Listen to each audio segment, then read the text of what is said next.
commencerai par l'aspect, mon impression.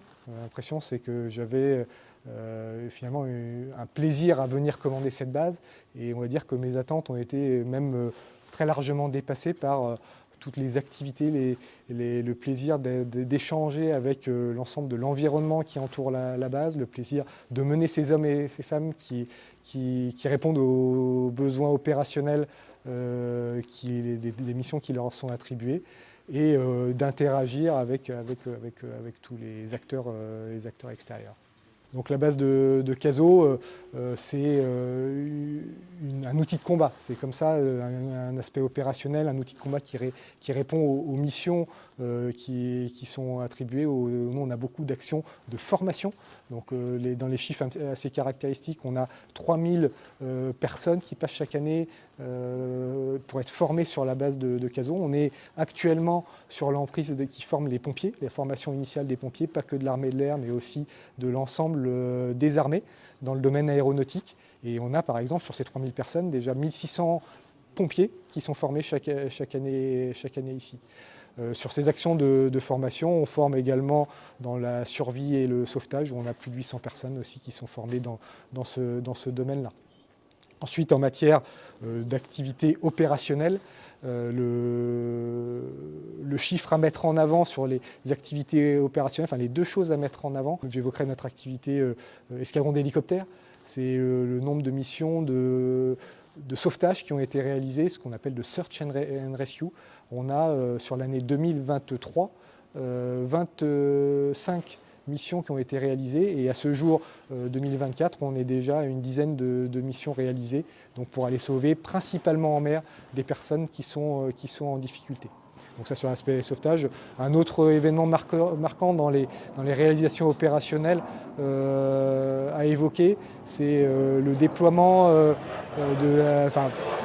sous court préavis pour l'évacuation de ressortissants à Haïti, où l'escadron des hélicoptères est parti et a effectué plus de la moitié des évacuations de ressortissants sous un préavis très court pour répondre aux missions qui étaient fixées. Et au-delà des escadrons qui sont implantés, la vocation également de Caso au niveau opérationnel, c'est l'accueil d'exercices, l'accueil de campagnes de tir. Vous écoutez des avions derrière. Là, on a beaucoup de campagnes qui viennent ici. C'est de l'ordre d'une petite trentaine de semaines de campagnes de tir où des escadrons de chasse viennent pour s'entraîner au tir aérien ou délocaliser leur activité.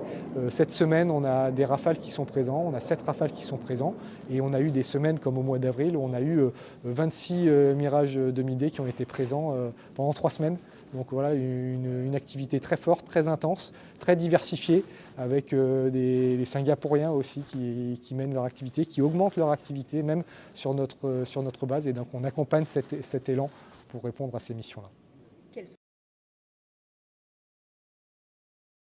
Les enjeux, c'est de continuer à répondre présent pour toutes ces missions. C'est quelque chose qui est dans la continuité. Il n'y a pas une échéance précise, c'est dans la continuité des missions qui sont réalisées. Après, il y a des enjeux aussi pour nous et pour moi en tant que commandant de base aérienne, commandant de base de défense. C'est la préparation de l'avenir. Donc c'est d'associer, de réfléchir un petit peu à l'utilisation de notre plateforme dans les 10 ans, 15 ans, 20 ans à venir, de proposer des choses à nos états-majors pour faire voir un petit peu les contraintes et les potentialités locales. Et la base de Caso est la plus grande base de France, donc on a un certain nombre de potentialités, donc c'est essayer de les mettre en avant le plus possible. Et on a un travail sur un schéma directeur dans ce sens-là immobilier qu'on va s'attacher aussi à développer. Donc le lien avec la jeunesse est fondamental. C'est fondamental pour les emprises militaires de cultiver le lien entre les armées et la nation. Et donc dans ce cadre-là, la base de Caso a fait un effort pour accueillir un maximum de jeunes. Ça s'est traduit de multiples façons.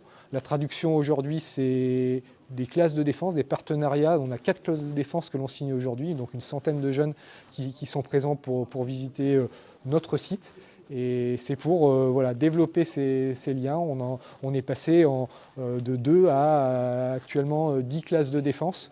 Voilà, on va en faire une dernière, mais ça fait un bel élan pour toucher un petit peu tous les établissements scolaires qui nous entourent et voilà, cultiver ce lien sur des aspects mémoriels, sur des aspects découvertes de métiers, sur certains des projets un petit peu particuliers. Les axes sont multiples. Après, la jeunesse, c'est également, on a un brevet d'initiation aéronautique qui est fait avec le collège Henri Derle sur la Teste. On a également une escadrière jeunesse qui œuvre depuis 2000, un petit peu après le Covid, sur notre base, avec 25 jeunes qui font de multiples activités pour nous découvrir le milieu aéronautique. Cette année, ils sont allés, par exemple, sur un aspect mémoriel, visiter les plages du débarquement. Et le dernier point en lien avec la jeunesse, c'est le recrutement de jeunes réservistes, où on a tout cet été un certain nombre de formations qui se sont enchaînées pour transformer des jeunes en jeunes réservistes. Et ils ont pour cela effectué des périodes de formation pendant les vacances scolaires de 7 à 12 jours, donc 3 séquences, et pour qu'ils puissent après être employés sur des missions en termes de protection, en termes de soutien de différentes unités. Et c'est des liens qu'on essaie de développer avec la jeunesse.